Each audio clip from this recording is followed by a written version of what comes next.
20 parallels between The Long Halloween and Christopher Nolan's Dark Knight trilogy. With Christopher Nolan's new movie Tenet out and Halloween right around the corner, this is the perfect time to explore the parallels between Batman, The Long Halloween, and Christopher Nolan's Dark Knight trilogy. I have to say, I was surprised at how many elements of The Long Halloween Nolan used in his movies. Number 1. The Long Halloween features both Carmine Falcone, who is also called the Roman, and Salvatore Maroni, and they had an interesting business relationship. In the comics, Falcone and Maroni share scenes with each other, while in the movies, Falcone and Maroni appeared in separate films. Number 2. In The Long Halloween, Harvey Dent tells Bruce, "You society types go ahead and do whatever it is you do and you're doing it. The rest of us will take care of what needs to be done." When Bruce asks him, "What needs to be done?" Dent responds, "You wouldn't understand, Wayne." This parallels Batman Begins when Rachel Dawes says, "You enjoy your party, Bruce. Some of us have work to do." When Rachel says this, she doesn't yet know that Bruce Wayne is Batman, and her statement implies that because Bruce is a rich playboy, he doesn't know what it's like to work cleaning up crime, which is the same point that Dent was making in The Long Halloween. Number 3. In The Long Halloween, Gordon tells Dent, "I have a friend who wants to help," while in the movie, Dent tells Gordon, "I think you and your friend have found the last game in town." Number 4. In both The Long Halloween and The Dark Knight, Bruce Wayne says, "I believe in Harvey Dent." Number 5. In both The Long Halloween and The Dark Knight, Bruce Wayne contributes to Harvey Dent's campaign. Number 6. In The Long Halloween and in The Dark Knight, Gordon, Dent, and Batman stand on a rooftop and devise a plan to fight the mob. Number 7. In The Long Halloween, Batman and Dent find a room full of the mob's cash and they burn it. In The Dark Knight, the Joker burns it. Number 8. In both The Long Halloween and The Dark Knight, Harvey Dent and his partner are caught in explosions. In The Long Halloween, Dent is married to Gilda, and they are standing next to each other when the package explodes. And if anyone can explain to me how they both survived, please do so. In The Dark Knight, Harvey is dating Rachel Dawes, and they are caught in separate explosions in different warehouses, but the explosions happen at the same time. Number 9. After the explosion in The Long Halloween, people believe Dent is dead when he's really not. This parallels The Dark Knight when people believe that Gordon was dead when actually he wasn't.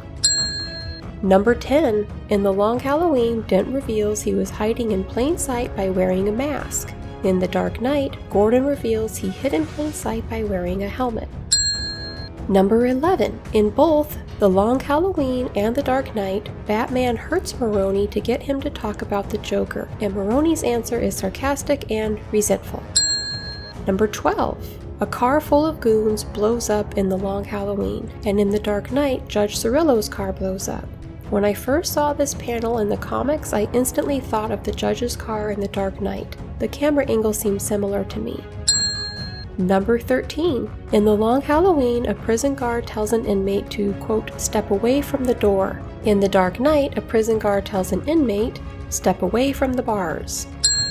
Number 14. Jonathan Crane, aka the Scarecrow, escapes Arkham Asylum and is found riding on horseback, just like in Batman Begins.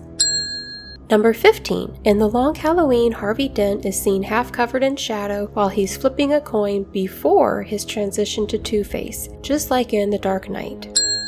Number 16. In The Long Halloween, Maroni takes the stand for committing murders and felonies for Carmine Falcone, and while on the stand, Maroni is sarcastic and uncooperative with Dent, eventually attacking him. In The Dark Knight, Maroni is in the courthouse as Dent accuses him of being the new head of the Falcone crime family, and Maroni's man is the one on the stand who gets mouthy with Dent and attacks him.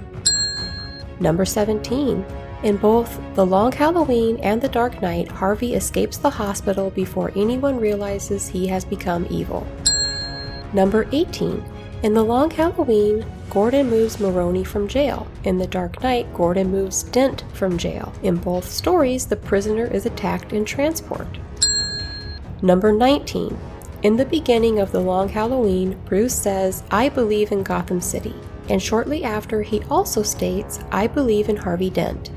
At the end, when Harvey becomes a villain, Batman continues believing in Gotham City. Batman believed in Gotham before he believed in Harvey Dent, and he continues believing in Gotham after Harvey Dent fell from grace. In Christopher Nolan's Dark Knight trilogy, Batman believed in Gotham City through Batman Begins, The Dark Knight, and The Dark Knight Rises, before, during, and after Harvey Dent. Number 20. At the end of The Long Halloween, Batman says, "I believe in Batman." In my opinion, I think this might have been Christopher Nolan's inspiration in The Dark Knight Rises, when Bruce argues Batman can be anybody. In Nolan's Dark Knight Rises, Bruce is worn down from his fights and he knows he can't wear the mantle much longer. However, he also can't stop believing in Batman, and he knows anyone with the right motivation can be like him. There you have it, guys. I hope you enjoyed 20 parallels between The Long Halloween and Christopher Nolan's Dark Knight trilogy. If you'd like more breakdowns, theories, top 5s and 10s, and entertainment fun, be sure to subscribe for more yarns of chaos.